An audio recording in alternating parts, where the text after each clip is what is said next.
The phone rang at 2:14 in the morning, and Tasha Boyd knew before she answered it that the sound of a phone at that hour was never the sound of good news. She was 31 years old, working the overnight cleaning shift at a regional medical center, pushing a cart of supplies down a corridor that smelled of bleach and floor wax. Her own apartment was 40 minutes away, 2 rooms and a kitchenette she could barely keep heated, and she had taken the overnight rotation because it paid an extra $2.10 an hour and because the quiet of an empty building let her think. She had no children of her own. She had a sister, Renee, 3 years older, married to a long-haul driver named Curtis, and between them they had 4 kids that Tasha loved. The way you love something you helped raise without ever signing a paper that said you had. She babysat them on weekends. She braided the girls' hair on Sunday evenings. She kept a drawer in her apartment full of the snacks the youngest one liked, the cheese crackers shaped like little fish because the boy refused to eat anything else when he stayed over.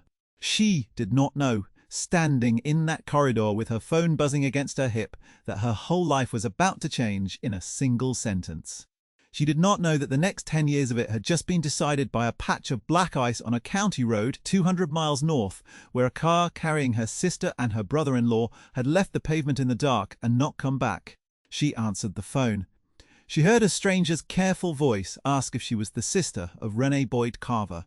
She heard the rest of it the way you hear something underwater, the words arriving slow and wrong, and she set the supply cart against the wall very gently, as if it might break, and she slid down beside it onto the cold tile, and she did not get up for a long time. If you have ever lost someone in the space of one phone call, you already know the thing nobody tells you, which is that the world does not stop. The vending machine at the end of the corridor kept humming. A monitor in a room down the hall kept its steady beep, and somewhere 200 miles away, there were 4 children asleep in a relative's spare room, not yet told, who would wake in a few hours into a life with a hole torn through the middle of it. Tasha did not think about the funeral yet. She did not think about money. The first clear thought that came to her, kneeling on that floor at 2:30 in the morning, was the boy and his fish crackers, and how she would have to remember to buy more. Renee and Curtis had 4 children. Marcus was 12, old enough to understand exactly what had happened, and young enough to have no way to carry it. Camille was 9, the one who braided easiest, who hummed to herself when she was scared. Dion was 7, the boy with the crackers, who still slept with a light on. And the baby of them, a girl named Joy, was 4 years old, too young to know what the word permanent meant, who for almost a month after the accident asked every few days when her mother was coming to pick her up. There was a grandmother, but she was 78 and on oxygen and could not so much as climb the stairs to where the children slept. There was an aunt on Curtis's side who lived in another state and who said on the phone, in a voice that was already backing away, that she simply was not in a position to take on 4. There was a county caseworker named Donna Pratt, kind-eyed and overworked, who carried her files in a cardboard box because the office had run out of proper bags, who sat across from Tasha at a laminate table in a beige room 11 days after the funeral and laid it out plainly. The children could be split, 2 homes, maybe 3. The baby would place easiest because babies always did, and Donna said this gently, but she said it because pretending otherwise helped no one. The 12-year-old would be the hardest, and boys his age who went into the system at 12, she said, often aged out of it alone at 18 with a trash bag of clothes and no one waiting.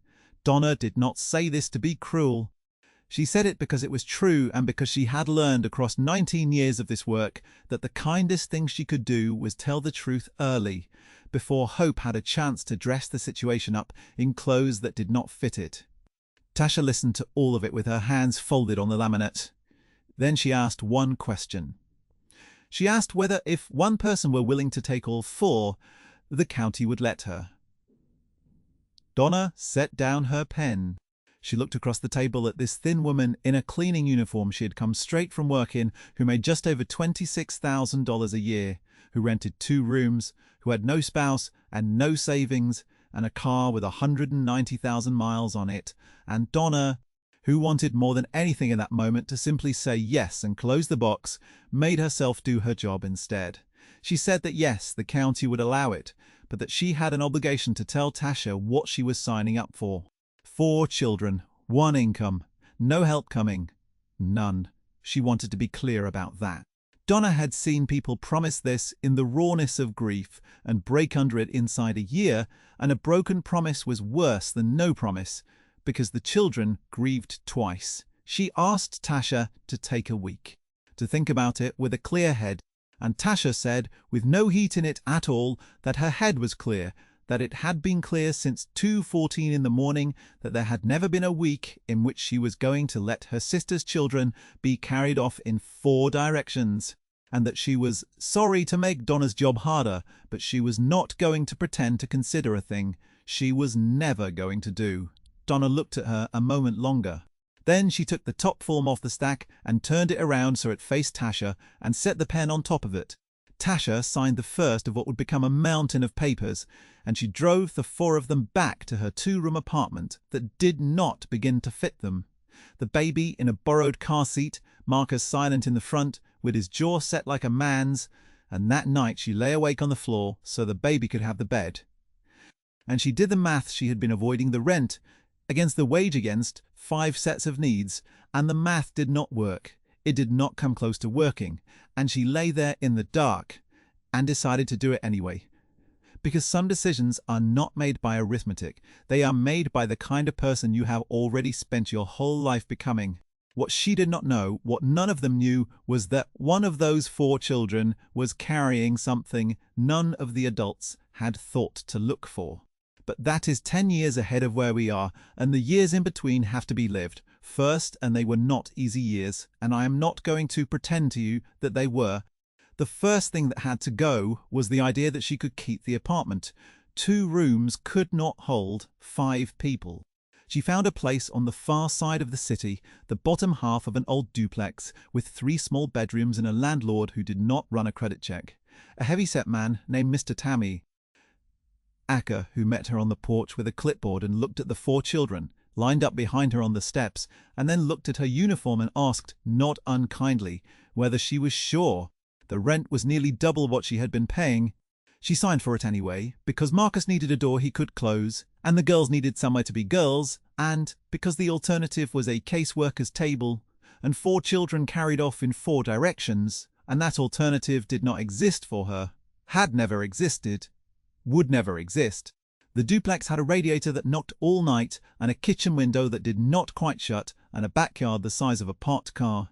And Joy, who was 4, ran out into that backyard the first afternoon and declared it the biggest yard in the world, and Tasha leaned in the doorway and let her believe it. She picked up a second job. The cleaning shift ran overnight, 11 to 7, and 3 mornings a week. She walked straight from the medical center to a laundromat 6 blocks from the duplex and folded other people's clothes for cash until noon, the dryers roaring, the air thick and warm and smelling of dryer sheets, her feet aching inside shoes she had resoled twice.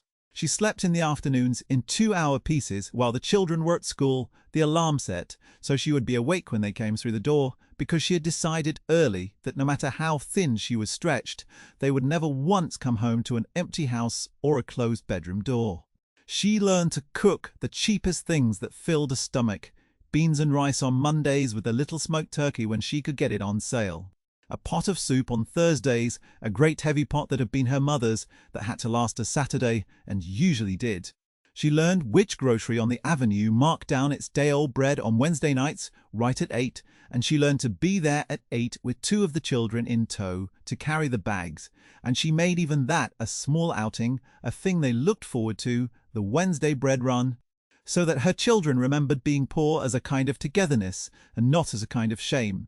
Money was the steady ache underneath everything, and it spoke in numbers she came to know by heart. The light bill that ran $80 in summer and $140 in the cold months.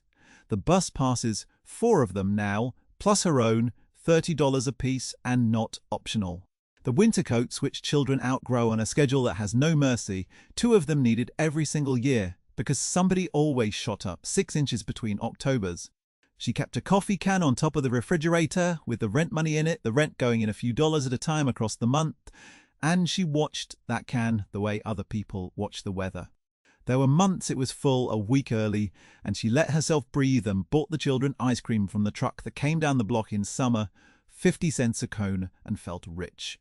There were months she put her own dinner back on the shelf so the can would close on the 30th, and she got good at saying she had eaten at work. A small lie she told so smoothly that she almost believed it herself. Marcus, who was old enough to see, started noticing which nights she said she was not hungry. He was 12, and then he was 13. And he began to understand that a grown woman does not lose her appetite 4 nights in a row by accident. And one night he scraped half his own plate onto hers without a word and dared her with his eyes to argue. And she did not argue, she ate it. Because she had learned that sometimes letting a child take care of you is the most loving thing you can do for him. She never let them see the worst of it, and that was its own kind of work. When the car died for good in the second winter, the transmission gone, the mechanic quoting a number that was 4 months of the coffee can, she did not tell the children they were now a walking family. She had the car towed away on a Tuesday while they were at school, and she told them that evening, over the Thursday soup eaten early, that they were going to have an adventure. The 4 of them and her bundled at a bus stop in the dark before school, breath fogging, the youngest ones half asleep on their feet, leaning into her coat. She made it a game who could spot the headlights of the bus first coming around the far corner, and the winner got to pick the song they hummed while they waited. And Joy thought it was the best thing in the world and won on purpose every morning by cheating outrageously, and Marcus knew exactly what it was and said nothing. Because he had learned from her that you can know a hard thing and carry it quietly at the same time, and that a person can build a warm memory on top of a cold morning if they decide to. There was a night in the 3rd year that she has never told anyone about, and I will tell you only because it matters to where this ends.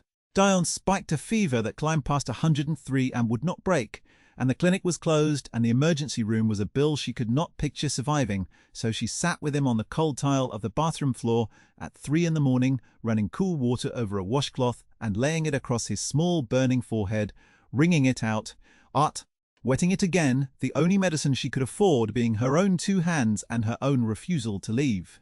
The house was silent around them, the other 3 asleep, the radiator ticking. She was so tired and so frightened and so completely alone in it that something in her gave way, and she put her face in her wet hands, and she asked out loud, to no one, to the ceiling, to whatever might be listening over a poor woman on a bathroom floor, whether she had made a terrible mistake, whether 4 children deserved better than a woman who could barely keep the lights on, who could not even afford to take a feverish boy to a doctor, who was failing them. Surely she was failing them. And the boy, half delirious, his eyes barely open, reached up with one hot, small hand and patted her arm twice. The way you pat something to comfort it, the way she had patted his back 1,000 times. And he said, "You're not going to leave, though."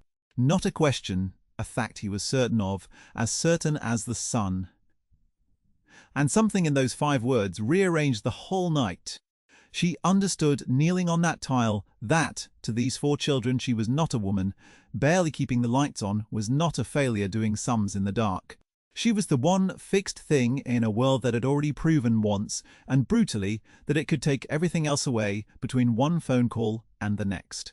She wiped her face on her shoulder, and she filled the cloth again, and she stayed on that floor with him until his fever broke a little after dawn, and his breathing went deep and easy. And she watched the grey light come up in the small window, and she never asked the ceiling that question again, because the boy had already answered it better than the ceiling ever could have. Have you ever done something hard for so long that you forgot you were doing anything out of the ordinary at all, that it just became the shape of your days? That is what these years became for her. She was not thinking about reward.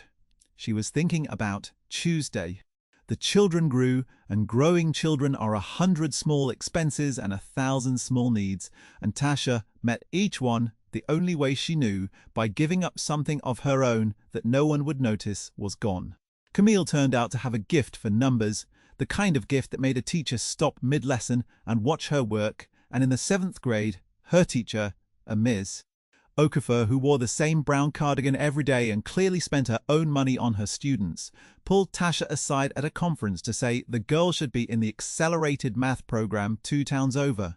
The program required a graphing calculator that cost more than a week of groceries, $110 for a slab of grey plastic, and Tasha bought it, and she ate a little less that month, and she never mentioned the trade to anyone. And Camille carried that calculator through high school like it was made of gold, because some part of her always knew what it had cost. Marcus made the junior varsity basketball team, and the shoes were $90, and she found the $90 by folding an extra Saturday at the laundromat she had thought she was done with. Dion, the boy with the crackers and the fevers, grew shy and watchful and good with his hands. The kind of child who noticed when someone was sad before they said so and brought them a glass of water without being asked. And Joy, the baby, who barely remembered her mother at all and who called Tasha Mama without anyone ever telling her to, the word just arriving one ordinary Tuesday when she was 5 and never leaving. Needed glasses in the 4th grade. Tasha sat in the optometrist's office under the bright lights and signed a payment plan for frames and lenses, $20 a month for a year, and walked out lighter in the wallet and lighter in the chest both at once, because the child could see the leaves on the trees now, could see the board at school. Had not even known the world was supposed to have edges, and what was $20 a month next to a child discovering that the world had edges. She kept one thing from the old life, and it travelled with her from apartment to duplex and sat in the back of her closet through all of it. It was a shoebox. Inside, it were the things she had salvaged from her sister's house before the landlord cleared it. A few photographs. Renee's wedding ring, which Tasha could have sold in any of the lean years and never once did. A child's drawing Camille had made at 5. And an envelope sealed with Tasha's name written across the front in her sister's handwriting, which she had found in a kitchen drawer with the bills and which she had never opened. She had meant to open it. In the first weeks, she had been too shattered. Then there had been a strange superstition that took hold of her, a feeling that whatever was in that envelope was the last thing her sister would ever say to her, and that once she read it, it would be over. The last new thing Renee would ever give her would be used up. So she kept it sealed. She told herself she would read it when she was ready, and the years went by and she was never ready, and the envelope stayed in the shoebox in the back of the closet, and she very nearly forgot it was there. That envelope is going to matter. I want you to hold on to it the way she held on to it, sealed, waiting while the rest of the story catches up to it. The years did the thing years do. Marcus graduated high school, the first of them, and Tasha sat in a folding chair in a gymnasium that smelled of floor polish and carnations, and watched a boy she had caught at 12 walk across the stage at 18 in a borrowed gown, and when they called his name, she heard a sound come out of her own chest that she did not plan.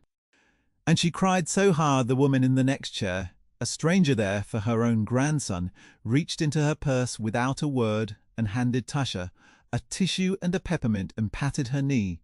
He had gotten into the state university 2 hours away, a partial scholarship, and a mountain of loans he signed for with a 17-year-old's blind courage, and the night before he left, he found her at the kitchen table doing the bills under the one good lamp, and he sat down across from her the way he had at 13, and he said he knew.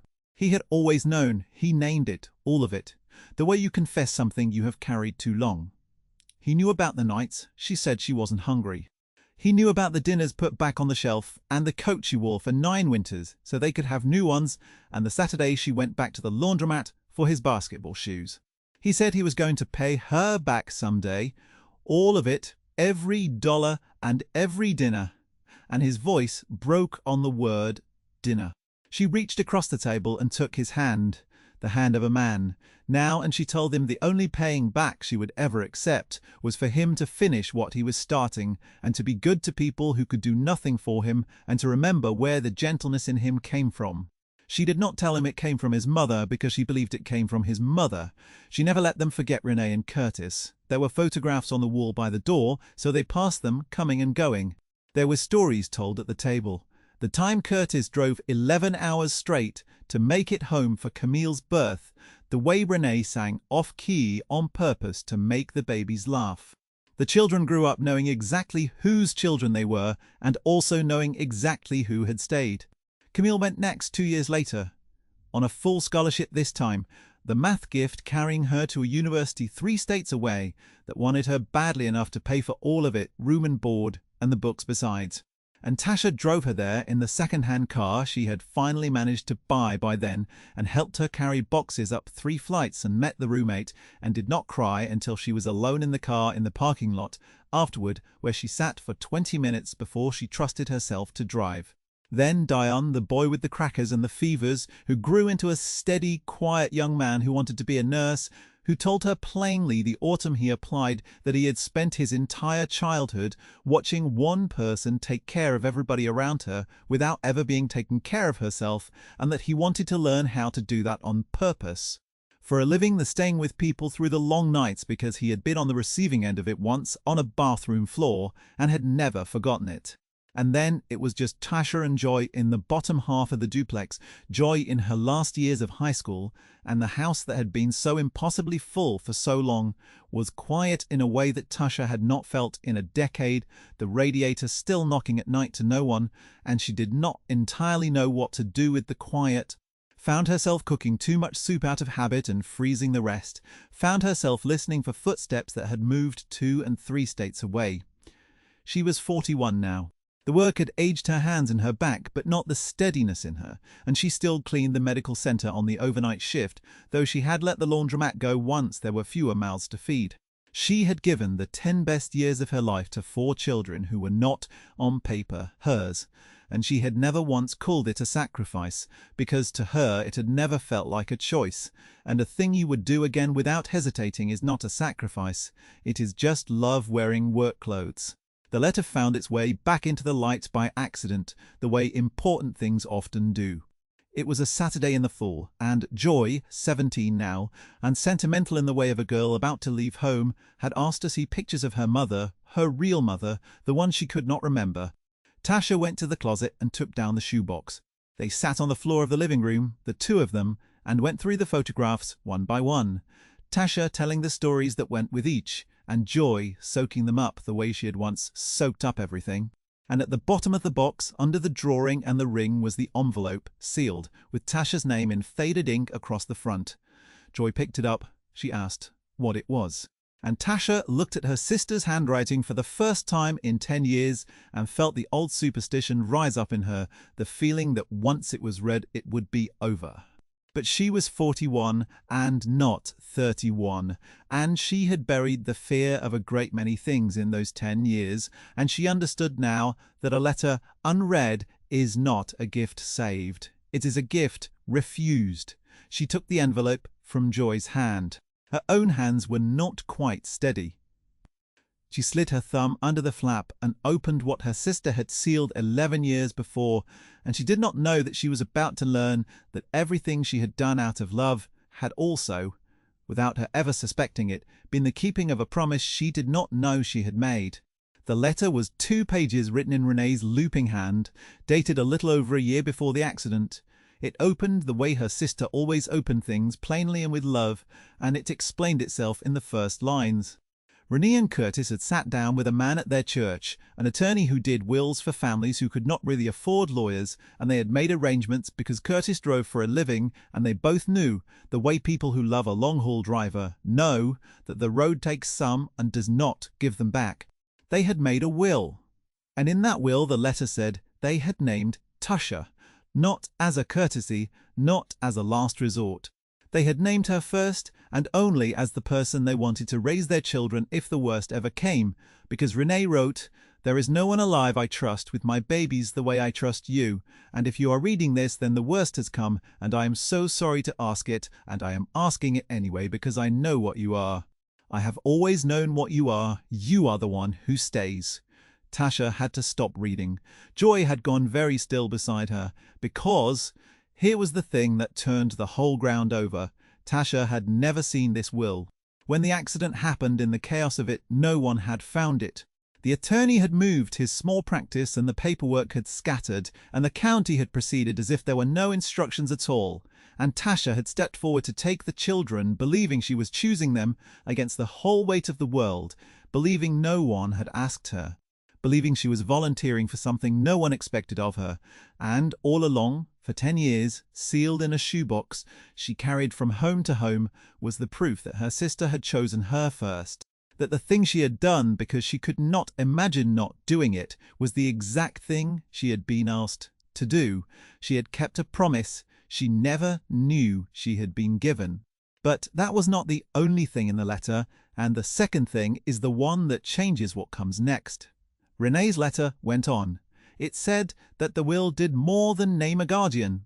Curtis's company carried a policy on its drivers, and Curtis, who never spent $1 on himself, had carried a second one privately for years, small payments out of every paycheck, the kind of thing a man does quietly when he loves people and fears the road.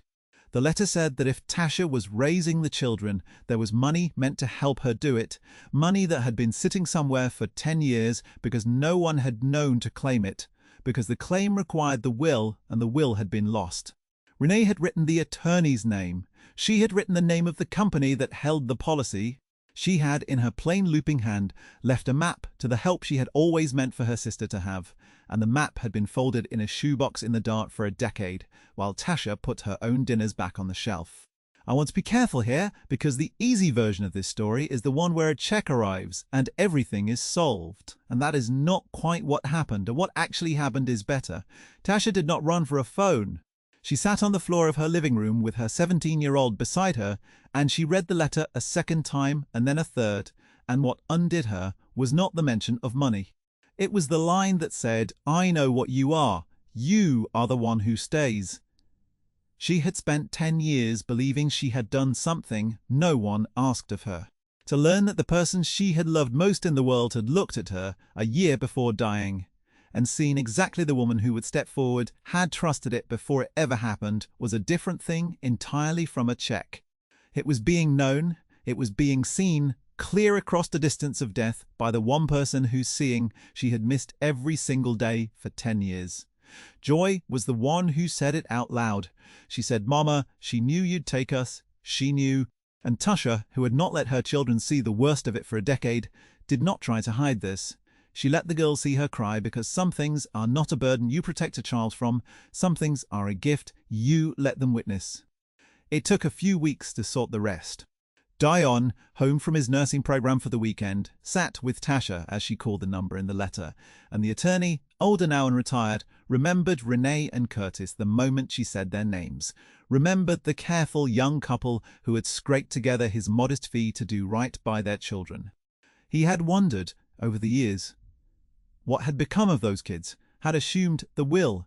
When Tasha told him it had been lost, that she had raised the 4 of them on a cleaning wage with no idea the document existed, the old man was quiet on the line for a long moment, and then he said he would help her, make it right, and he did not charge her a cent. The private policy had grown over 10 years where it sat. It was not a fortune of the kind that ends up in the titles of stories, but it was, to a woman who had counted bus fare for a decade, a sum that read like a door opening. It was enough to clear the loans Marcus had taken for school. It was enough to make sure Camille and Dion and Joy could finish theirs without the debt that had nearly drowned their brother. It was enough, the attorney explained gently, that with care it could do all of that and still leave Tasha herself something. The first something she had ever been handed in her adult life that was meant for her and no one else. She used almost none of it on herself. That surprised no one who knew her. She cleared Marcus's debt first and called him at school to tell him, and the line went quiet the way the attorneys had, and then her grown boy, the one who had promised at 18 to pay her back every dollar, cried into the phone 2 hours away and told her she had it backwards. She had always had it backwards. It was the children who would never finish paying her. She set aside what the others would need. And the something that was left for her, she let it sit, because she did not know how to spend money on herself. She had unlearned it so thoroughly that the skill was simply gone. It was Marcus who decided how that pot would go, and he did it without asking her. The way she had done 1,000 things for him, without asking. He was 22 now, finishing his degree, and he got his brother and his sisters on a call, the 4 of them. And they made a plan. They did not buy her a car that they could have. They did not move her somewhere fancy. They knew her too well for that. What they did was buy the duplex. The whole thing, both halves, the bottom where she had raised them and the top that had always belonged to a landlord, they put it in her name. So that the woman who had signed a double rent lease 10 years ago because a grieving boy needed a door he could close would never again watch a coffee can on top of a refrigerator and wonder if it would close in time. They gave her the one thing she had never let herself want, which was to stop being afraid of the first of the month. They told her at Sunday dinner, all four of them home at once, which by itself was a kind of miracle now that they were scattered into their separate lives. Joy set the deed on the table next to Tasha's plate in a plain envelope because the children of a woman who kept her whole history in a shoebox understood the weight an envelope can carry. Tasha opened it. She read what it was. And the four of them watched the one fixed thing in their lives, the one who had stayed, finally be handed something to keep. She did not make a speech. That was not who she was. She looked at the four faces around the table, the 12-year-old and the 9-year-old and the 7-year-old and the 4-year-old, all grown into these people, and she said the only thing that was big enough and small enough to be true, which was that she would have done it for nothing, that she had done it for nothing, and that she had never once felt she was owed a thing. And Camille, the one who was good with numbers, the one who could see the board, said back to her, "We know, Mama. That's exactly why." Tasha Boyd is 51 now, and she still lives in the bottom half of the duplex she owns, though the top half is rented to a young mother with 2 small kids whom Tasha does not charge full price and whose children eat cheese crackers shaped like little fish at Tasha's kitchen table on the afternoons. Their mother works late. She still keeps a coffee can on top of the refrigerator, though now it holds buttons and loose change and nothing she is afraid of. The shoebox still sits in the back of the closet, though it holds one more thing now. The letter, no longer sealed, read so many times the creases have gone soft as cloth. On the wall of the living room there are photographs of a wedding she remembers and an accident she survived, and 4 graduations she sat in folding chairs to witness, and at the center of them, where she put it the day the deed came, is Renee's wedding ring, the one she could have sold in any lean winter and never did, hung now on a small nail where she can see it from the table while she does the things she still does for people who need them done. She kept the promise she never knew she had been given. And the sister who wrote it knew, a year before the dark county road, exactly what her words would find when they finally reach the light, because some people see you clearly long before the world gets around to it, and what they see they write down and they seal it and they trust it to wait. If someone stayed for you when staying cost them everything, and they never once called it a cost, this would be a good night to tell them you saw it too.